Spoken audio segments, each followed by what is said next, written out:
Okie dokie. This is my childhood, and it's kind of a love story. This, let's see if this advances. So, back in the 1980s in the UK, there were a whole bunch of different computers came out. There was an entire explosion, in fact. There were at least 30 at some point or other, which came out at varying times.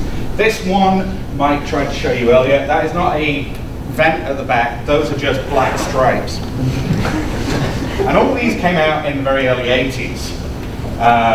TRS-80, Sinclair ZX81, BT Micro, VIC-20, due to raise, you had to program that in 4th. Now, I couldn't afford any of these because I grew up here. An island of deprivation in a sea of affluence.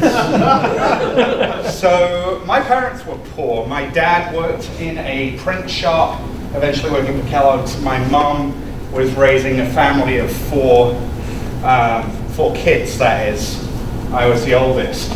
And we were living on the racecourse estate, which was frankly a shithole. But the BBC started a program in the early 80s to come up with the BBC microcomputer system, the BBC Micro, which was in all of the schools at the time. And this was my first introduction to computers. This is the first ARM computer.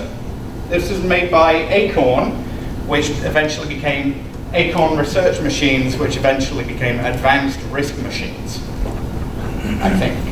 Tad's looking at me funny, I might have got the acronym wrong. Anyway, every school had one, and I started playing around with it. And I wanted one of those. And then a few kids in school got computers, and I wanted one of these because I saw one in the store. This is the TRS-80 color. But what I actually got was one of these. A ZX81 with 1K of memory, although my dad sprung for the 16K RAM pack. My folks saved up all year to get me this when I was about 6 or 7. And it had 3D games.